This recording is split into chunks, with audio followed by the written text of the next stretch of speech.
Halo teman-teman, perkenalkan kami dari kelompok 3, kelas 3 PMA mata kuliah praktek rekayasa dan proses pangan. Di sini kami akan mempresentasikan hasil pengamatan dan perhitungan kami terkait dengan buah dan sayur. Yang pertama adalah mengamati sifat fisik buah apel dan sayuran buncis meliputi warna, aroma, rasa, bentuk, berat, ukuran, dan tingkat kekerasan. Pengamatan terhadap sifat fisik dan kimia buah dan sayur bertujuan untuk mengetahui karakteristik buah dan sayur serta kandungan di dalamnya, sehingga dapat memberikan informasi secara luas terkait potensi pengembangan dari buah dan sayur. Dengan mengetahui karakteristik fisik suatu bahan, maka kita dapat menentukan perlakuan apa yang harus kita lakukan agar kualitasnya tetap terjaga. Berikut adalah hasil pengamatan kami terkait buah apel dan sayuran buncis.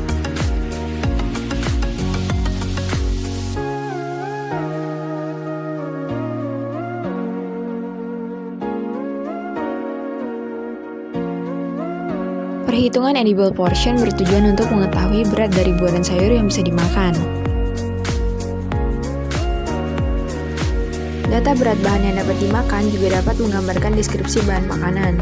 Contohnya, bila berat yang dapat dimakan pada buah adalah 100%, berarti kulit buah yang dimaksud tidak dikupas atau kulit buah dapat dimakan. Pengamatan sifat kimia pada buah dan sayur dilakukan dengan mengamati tingkat keasaman atau pH, total padatan terlarut, total asam literasi, dan kandungan asam askorbat. Tingkat keasaman atau pH berkaitan erat dengan konsentrasi ion hidrogen yang terkandung pada suatu larutan atau produk yang akan diukur. Konsentrasi ion hidrogen dalam makanan merupakan faktor pengontrol beberapa reaksi kimia dan mikrobiologi. Konsentrasi ion hidrogen dipengaruhi oleh sifat dan jenis asam, suhu, serta adanya zat-zat lain yang mungkin terlarut di dalamnya. Bahan pangan dengan nilai pH rendah cenderung memiliki masa simpan yang lebih lama dibandingkan dengan bahan pangan yang memiliki nilai pH yang mendekati netral. Karena sebagian besar mikroba pembusuk tidak tahan hidup pada lingkungan dengan pH rendah. Total padatan terlarut adalah suatu ukuran kandungan kombinasi dari semua zat-zat anorganik dan organik yang terdapat dalam suatu cairan. Semakin kecil angka padatan terlarut yang ditunjukkan refraktometer, maka semakin rendah kandungan air dalam bahan dan semakin tinggi padatan yang terkandung dalam bahan pangan tersebut. Total asam literasi digunakan untuk mengetahui tingkat keasaman atau kandungan asam pada suatu produk atau bahan pangan. Asam organik dalam bahan pangan dapat mempengaruhi cita rasa, kecerahan, warna, serta berhubungan dengan stabilitas bahan pangan dan mutu simpan. Pengukuran total asam literasi berhubungan dengan total padatan terlarut dan tingkat keasaman.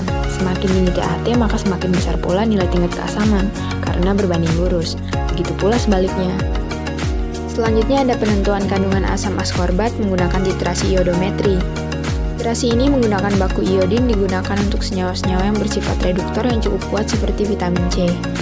Indikator yang digunakan adalah amilum yang ditambahkan saat sudah mendekati titik akhir titrasi. Hal tersebut dilakukan agar amilum tidak membungkus iodin sehingga penentuan titik akhir dapat ditentukan secara tepat. Iodometri dilakukan dalam suasana netral atau sedikit asam. Biasanya ditambahkan H2SO4 yang berfungsi untuk memberikan suasana asam.